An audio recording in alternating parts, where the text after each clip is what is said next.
Alors on va parler de Facebook Live. Facebook Live vraiment c'est un vrai phénomène. Autant on avait parlé de Google Hangout, on avait parlé de Periscope et tout ça. Et c'est vrai que c'était quand même aussi à l'époque une petite révolution, puisqu'en fait on avait des moyens de faire du broadcast gratuit et vraiment simple à utiliser. Mais ce qui a révolutionné en fait l'usage avec Facebook Live, c'est tout simplement de pouvoir capitaliser sur l'audience. Parce qu'autant Google Hangout et Periscope, finalement, il n'y avait pas grand monde. Parce que Google Hangout, c'était YouTube. Et YouTube, personne n'est dessus en live. Et puis Periscope sur Twitter, malheureusement, il est force est de constater que les gens ne sont pas connectés en permanence. Par contre, sur Facebook, forcément les gens ils sont toute la journée et non seulement ils y sont toute la journée, mais en plus ils peuvent recevoir des alertes quand il y a des informations innovantes comme par exemple un live qui se joue en live. Donc en fait c'est ça qui a été véritablement disruptif dans le domaine du live podcasting, c'est de pouvoir en fait vous envoyer sur une communauté qui est existante et qui est vivante. Alors justement quand je parle de communauté vivante et existante, ça veut dire que le premier réflexe lorsqu'on a en fait un Facebook Live, c'est de le diffuser sur ces différents médias. Alors bien sûr Facebook Live permet de diffuser sur une page, sur un profil, même sur un groupe, voire un événement. Mais ce qui est intéressant, c'est qu'il faut multiplier son audience. Parce que si vous publiez uniquement sur votre page, moi de mon expérience, c'est pas suffisant. Il faut publier également sur votre profil, éventuellement sur des groupes si vous avez le droit, et éventuellement aussi sur des, pourquoi pas, votre profil perso, si vous êtes avec plusieurs personnes, de diffuser eux-mêmes sur leur profil perso. Et c'est ce qui marche bien, c'est-à-dire que comme cela, non seulement vous allez capitaliser sur votre audience, mais en plus vous allez capitaliser sur l'audience des autres. Et c'est vrai que j'ai fait quelques lives comme ça avec Rémi Bigot, et c'est vrai qu'à chaque fois il disait tiens, n'oublie pas de partager sur ta page, n'oublie pas de partager sur ton profil. Et ça c'est vraiment important parce qu'en fait ça permet de tout de suite d'avoir une visibilité qui va être beaucoup plus importante. Donc premier réflexe et réflexe numéro 1, demandez aux personnes qui sont avec vous de partager sur leur page, et si vous êtes tout seul, partagez sur votre page, sur votre profil, sur votre groupe, etc. Alors ça prend certes un petit peu de temps, mais au moins ça permet d'avoir beaucoup plus d'audience. Deuxième astuce qui est vraiment importante à faire, c'est de dire aux gens d'aimer, de liker et de mettre des petits pouces bleus. Alors c'est vrai que il ne faut pas non plus trop le faire, parce que si vous faites trop cette demande à l'action en disant ouais, si vous aimez, n'hésitez pas à faire un pouce bleu, n'hésitez pas à mettre des commentaires, le truc en fait c'est que les gens vont être un peu lassés. Moi je l'ai fait avec Rémi encore une fois en live, et qu'est-ce qui s'est passé? À force de dire aux gens mettez le petit pouce bleu, blablabla, au bout de tous les 10 minutes, les gens étaient un petit peu lassés et ils nous disaient ok d'accord, on a bien compris, il n'y a pas que ça, c'est pas non plus, on n'est pas là pour faire ta promo. Mais bon, c'est quand même important. Alors justement, c'est au niveau des commentaires, ce qui est intéressant, c'est de pouvoir en fait mettre à la fois son iPhone ou son smartphone Android sur un pied avec un micro, si possible un double micro qui permet en fait de parler soi-même et aussi d'avoir une autre personne à côté qui parle, et juste à côté en fait que vous ayez votre tablette et votre tablette qui vous permettra en fait de répondre aux commentaires. Parce qu'il faut être clair, quand vous avez en fait juste un smartphone qui est en face de vous, en plus il est sur un petit trépied de type Gorilla, c'est pas très pratique parce que vous n'avez pas beaucoup de place pour taper. En plus vous êtes en même temps de faire votre live, tandis que si vous avez en fait en plus une tablette que vous avez sur vos genoux en fait, ou que vous avez juste en face de vous, c'est pas mal. Alors une petite chose aussi, si moi ça m'est arrivé de filmer également en plus l'événement, c'est-à-dire que j'avais en plus mon pied de caméra qui filmait, donc l'avantage c'est d'avoir un son qui est un peu plus sympa, d'avoir un visuel qui est beaucoup plus sympa. L'inconvénient c'est que comme vous êtes avec des smartphones, qu'est-ce qui se passe? Vous avez souvent en fait des petits bruits, etc., des interférences qui sont liées au fait de l'utilisation des téléphones, parce que les téléphones vont rechercher en fait de la connexion internet, et là forcément c'est pas extraordinaire. Alors toujours à chaque fois, préparez-vous vraiment bien en amont à la diffusion, ça aussi c'est quelque chose qui est important. Préparez votre votre script en fait et votre plan de ce que vous allez dire, parce que vite fait en fait on s'intègre sur du blabla. Et moi ce que je vous recommande vraiment, c'est par exemple si vous faites des interviews, de véritablement avoir un plan et préparer en amont les questions. C'est ce que je fais toujours en fait avec les personnes avec qui je fais des interviews ou des Facebook Live. Je leur dis ok tiens, voilà on va parler de ça, ça et ça et ça. Est-ce que tu as déjà les quelques idées, la trame? Si vous le faites en live, ça va pas être génial parce que ça va partir un peu dans tous les sens et les gens vont rencontrer leur life et c'est pas forcément le plus intéressant. Et donc moi ce que je vous conseille aussi si vous interviewez des gens, c'est de ne pas hésiter à interrompre les gens et à apporter des conseils, des astuces. C'est-à-dire que quand les gens font une interview sur des trucs et astuces sur tel sujet, moi je prépare également mes propres trucs et astuces parce que parfois faut dire ce qui est, c'est pas très intéressant. Et donc si vous avez vous-même vos propres trucs et astuces, vous pouvez vous à la fois tout simplement préparer vos propres contenus. L'autre chose, Facebook Live en fait va publier la vidéo sur Facebook, donc génial. Donc vous allez pouvoir taguer les gens dessus, vous allez pouvoir travailler la miniature, vous allez pouvoir faire un certain nombre de choses pour optimiser la vidéo, mais il ne faut pas se dire que le contenu s'arrête là. C'est-à-dire que vous allez pouvoir ensuite télécharger cette vidéo avec par exemple vidéo d'Unloaded sur Mozilla, et là vous allez pouvoir le mettre tout simplement sur YouTube. C'est-à-dire que vous allez réexploiter sur différents supports votre fameuse vidéo que vous avez fait en live, et vous allez ainsi multiplier la visibilité. Alors il y a un petit bémol qui est important, généralement en fait sur YouTube les gens s'attendent à des vidéos comme de bonne qualité. Faut être honnête, sur YouTube, si vous voulez vraiment avoir un gros succès, il faut faire du montage. J'en ai discuté il n'y a pas longtemps avec Nicolas Penn, et c'est vrai qu'il me disait qu'il mettait 1h30, 2 heures à monter des vidéos, pour des vidéos qui duraient 10 minutes, un quart d'heure quoi. Donc en fait il y a un temps de montage qui est important parce qu'il supprime tous les blancs, il fait des montages où il y a vraiment des changements de cadre, des changements de pattern comme il dit, qui font que finalement c'est assez interactif, ça va vite, ça speed, les gens sont un peu accrochés, ils n'ont pas le temps de décrocher. C'est-à-dire que sur une discussion que vous faites comme ça avec plusieurs personnes, là ça va être un petit peu compliqué quoi. Donc vous allez avoir des points morts, vous allez avoir des gens qui n'écouteront plus, qui vont tout simplement des choses qui vont pas être forcément extraordinaires. Donc voilà, faut vraiment essayer de cadrer, faire en sorte que ce soit bien fait. Quand vous reprenez votre vidéo, soit vous la reprenez live, mais le souci c'est souvent en fait d'avoir une vidéo live qui n'est pas forcément extraordinaire, mais l'autre élément c'est de se dire tiens je vais la couper un petit peu et je vais regarder le meilleur. Mais là en fait c'est quand même un travail important. Donc moi ce que je fais en fait, de mon côté, c'est que, et surtout vous avez un son qui n'est pas forcément extraordinaire, c'est que je mets en fait comme les vidéos Facebook Live dessus mon compte Facebook et mon compte YouTube, et éventuellement sur Dailymotion et Vimeo, parce que ça me permet d'avoir un peu plus de vues. Voilà. Alors il y a aussi les gens qui n'hésitent pas en fait n'hésitez pas à demander aux gens j'ai parlé tout à l'heure de liker, mais d'envoyer également leur sentiment. C'est un petit peu comme dans Blab, il faut se dire tiens voilà, on va essayer de donner envie des gens d'aimer, de pas aimer, les faire participer. Et c'est vrai que le fait d'avoir des gens en live et on leur dit qu'est-ce que vous avez comme question, etc. Ça c'est vraiment intéressant de le faire. Voilà. Ça moi je le fais parce qu'en fait plus vous avez quelque chose où des gens participent, ils ont l'impression d'être là, c'est vraiment bien. Oui, une chose aussi, c'est annoncer en amont. Alors moi je l'ai fait des fois en live, comme ça, on n'annonçait rien du tout, et finalement il n'y avait que les gens qui étaient attrapés un petit peu comme ça au vol qui participaient. Alors le problème c'est que vous avez comme ça que quelques dizaines de personnes généralement qui sont là. Si vous voulez véritablement avoir du monde, il faut l'annoncer. Ça peut être par email, ça peut être d'autres choses, mais c'est vraiment super important de faire la promotion avant.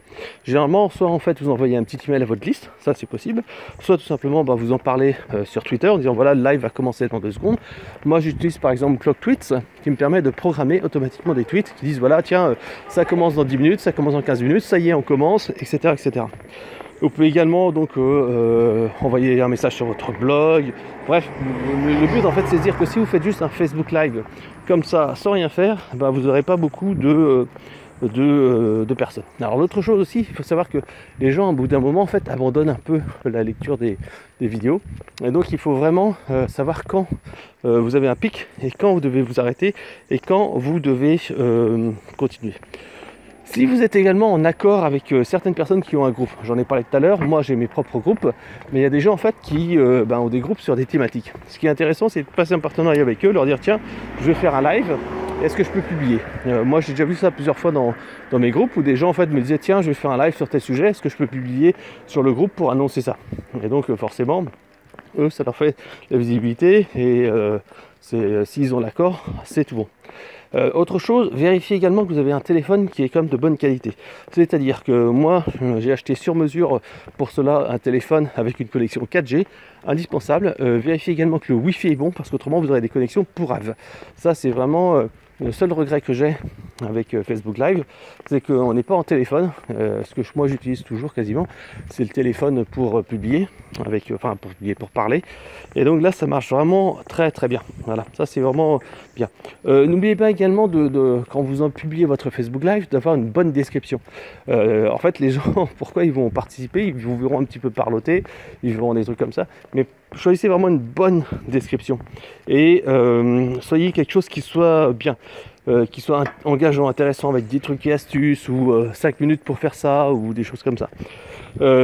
Il faut aussi avoir un timing qui est assez important. N'oubliez pas que vous allez attraper des gens qui vont être en touriste entre guillemets sur Facebook. Donc en fait, si votre vidéo elle dure 2 minutes 20, comme à peu près ce qu'on voit sur internet avec pas mal de vidéos YouTube, on se dit la vidéo doit faire 2 minutes 30 maximum, c'est pas du tout le cas sur Facebook Live. Il vaut mieux avoir quelque chose qui dure assez longtemps. Alors bien sûr, comme je disais, il faut que ça soit intéressant. Là par exemple, on va se faire un bon quart d'heure, 20 minutes de vidéo là, d'enregistrement.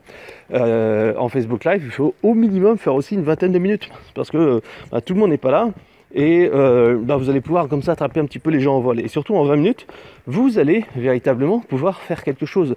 Vous allez pouvoir construire un contenu à valeur ajoutée, ça va pas être juste un petit truc. Voilà, donc c'est important de faire ça et d'interagir, de dire voilà, n'hésitez pas également, ça aussi je l'ai fait, c'est-à-dire que de dire le nom des personnes. Ça compte beaucoup.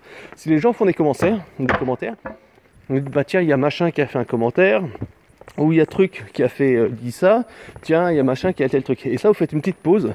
Et c'est vrai que c'est vachement interactif. Et les gens s'y reconnaissent en disant, tiens, il y a Damien qui a fait une remarque, est-ce qu'on peut faire ci, faire ça? Et là, vous arrêtez et vous répondez à sa question. Et là, véritablement, les gens ont l'impression que vous êtes vraiment là. C'est la différence un petit peu entre un web séminaire classique et un Facebook Live. Facebook Live, vous avez cette interaction avec les gens qui regardent, que vous n'avez pas véritablement avec un web séminaire où généralement vous déroulez votre truc, vous avez vos slides et on est parti pour 30 minutes ou 45 minutes de presse et au bout des 35-45 minutes, c'est fini. On va pouvoir maintenant passer aux questions-réponses. Là, vous êtes plus dans l'interaction et il faut vraiment privilégier ça un maximum. Il y a aussi des choses comme le fait que les gens souvent arrivent en plein milieu de tout, donc ils n'ont pas vu auparavant le début. Donc s'il faut leur dire, on reprend le sujet du web séminaire, c'est ci, c'est ça. Donc c'est se dire que les gens ne sont pas là depuis le début, ils n'ont peut-être pas vu tout le sujet, et de temps en temps de faire un petit flashback en disant voilà, on a vu dans la première partie ça, et on a vu ça dans la deuxième partie. Et comme certaines personnes ne sont pas encore habituées à Facebook Live, de leur dire vous inquiétez pas, si vous n'avez pas suivi ça, vous pourrez voir le replay sur la page dans quelques secondes, etc. Il y a aussi une chose qui est importante, c'est un petit peu parler de sa vie. Moi je le fais assez peu dans les web séminaires classiques, mais je le fais souvent dans des podcasts ou des choses comme ça. Je parle de ma vie, j'ai un ton assez personnel, je ne vais pas uniquement être assez théorique. Je rentre véritablement dans la pratique et ça c'est véritablement important. De même, n'hésitez pas à dire aux gens, si vous avez une question, notez-la, mettez-la directement en commentaire. Il faut que vraiment les gens aient l'impression que vous soyez là pour eux. C'est vraiment une des grosses différences que je trouve avec Facebook Live et les autres, c'est qu'on est véritablement dans l'interaction. Voilà. Et puis bien sûr s'ils veulent partager vous pouvez le faire, mais ça je le retrouve assez peu. Donc le replay par contre, ça c'est vraiment que je trouve que c'est assez pas mal. Alors attention, il y a aussi une chose qui est assez importante avec Facebook Live, moi je l'ai expérimenté plusieurs fois, c'est qu'il y a un délai assez important. C'est-à-dire que parfois, moi c'est ce que je fais toujours d'ailleurs, c'est au début du web séminaire, c'est dire est-ce que vous m'entendez, est-ce que le son est bon, est-ce que c'est ok, et dire aux gens, bon, est-ce que vous pouvez mettre un petit pouce bleu, ou alors est-ce que vous pouvez me faire un commentaire, etc. Alors ça, moi je le fais toujours au début rapidement, ou alors ce que je fais, c'est que je demande à la personne qui est avec moi de se mettre à côté avec son propre téléphone ou sa propre tablette et de vérifier que le son est correct et que ça marche, parce qu'il y a vraiment un délai qui est assez important. Voilà. Et puis l'autre chose aussi, si vous avez une connexion pourrie, vous pouvez avoir en fait des problèmes dans le son. Donc parlez plutôt lentement. Alors moi je suis quelqu'un qui parle vite par nature, donc c'est assez compliqué, mais bon voilà, c'est important quand même de dire ça. Voilà. Alors essayez seulement aussi de faire des choses un petit peu visuelles. Alors c'est pas facile, c'est clair, mais essayez un petit peu de ne pas être trop statique. Si vous êtes sur votre ordinateur, voilà, avec votre caméra, et puis vous êtes devant, genre présentateur JT, c'est assez emmerdant parce que les gens forcément au bout d'un moment ils s'ennuient un petit peu. Donc n'hésitez pas parfois à sortir des visuels. Alors c'est-à-dire que vous pouvez sortir un objet, vous pouvez sortir un tableau. Alors le tableau blanc, c'est un peu compliqué à le faire parce que Facebook Live c'est du live, zoomer, etc. c'est compliqué. Donc privilégiez plutôt des interactions au niveau de votre personne. C'est-à-dire que vous sortez un gadget, vous sortez un produit, vous sortez je sais pas, un chapeau, enfin vous sortez quelque chose de physique qui va être facilement visible. Et ça c'est vraiment pas mal. Ça permet vraiment de faire des trucs assez sympas. Après bien sûr vous pourrez faire des transitions quand vous aurez eu la vidéo, qu'elle sera retransmise, et vous pourrez le faire un montage comme je le disais. Mais en live c'est un peu compliqué. Voilà. Une autre chose également, c'est faites attention à tout ce qui est luminosité. Le son, si vous démerdez bien avec un micro, vous arriverez à avoir un son qui va être à peu près correct. En revanche, la lumière, elle peut devenir assez pourrave, surtout en fait que vous utilisez généralement la caméra front en fait de votre smartphone. Donc c'est la caméra qui est pas la caméra principale mais la caméra secondaire, et qui est généralement de bien mauvaise qualité par rapport à la caméra qui est devant. Donc en fait moi ça m'est déjà arrivé d'avoir une caméra sur mon ancien iPhone 3GS, 4S, 4S, et en fait la caméra était vraiment pourrave par rapport à celle qui était devant. J'avais une résolution vraiment pas terrible. Donc dans ces cas-là, vérifiez bien que vous avez une bonne lumière, parce que vous pouvez compenser une mauvaise caméra avec une excellente lumière.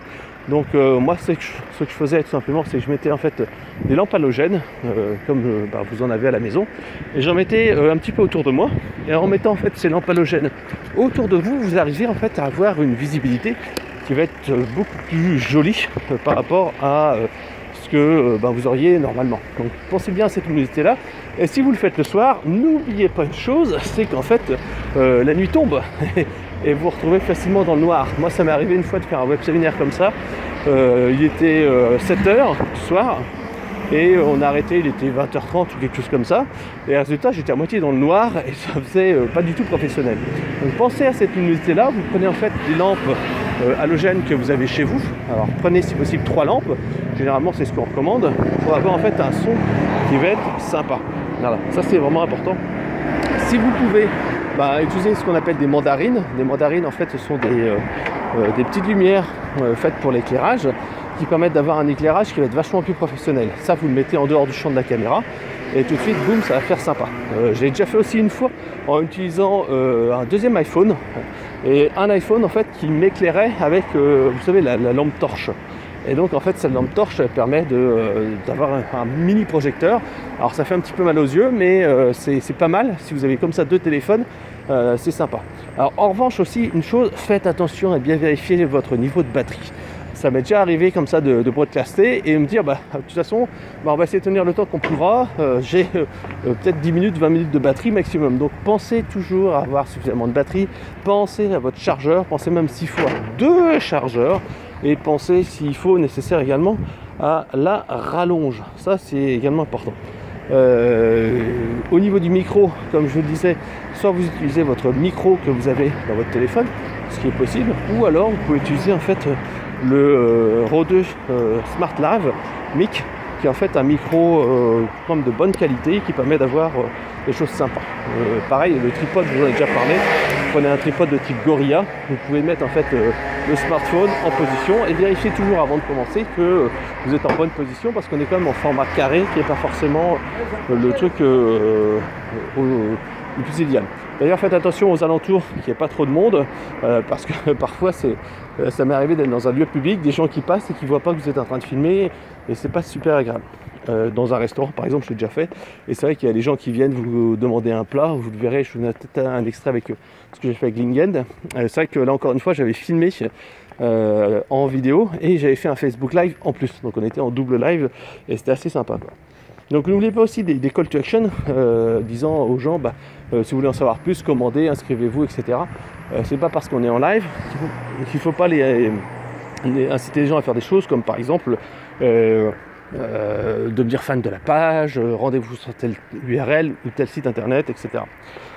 Ce qui est sympa ici, si vous pouvez, bien sûr il faut être assez nombreux, c'est demander à quelqu'un de faire la modération des commentaires et vous dire tiens, il y a une question de Madame Gisèle à tel truc et qui pose des questions. Voilà, ça c'est quelque chose qui est assez intéressant. Voilà. Je crois qu'on est arrivé à peu près au bout. Ce qui est important vraiment dans le Facebook Live, c'est de se dire qu'on va essayer de faire quand même quelque chose qui va être assez fun. On va essayer de faire quelque chose qui va être interactif, qui va être humain. C'est important de se dire ça, qu'on ne va pas faire quelque chose qui est trop didactique, théorique. Je vois un petit peu les limites de tout ce qui est présentation magistrale, sans exemple. Il faut essayer de donner de l'émotion, il faut essayer de passer de l'énergie. Ça, c'est quelque chose qui vous permettra véritablement de distinguer un petit peu les autres. C'est par exemple ce que fait Rémi Bigot. Il donne vraiment de l'énergie dans ses vidéos. Il donne vraiment de l'initiative et de l'expérience. Donc pensez à ça, le live, c'est pas juste pour faire une présentation théorique, c'est véritablement pour faire du live, du vivant et donc des gens qui parlent aux gens.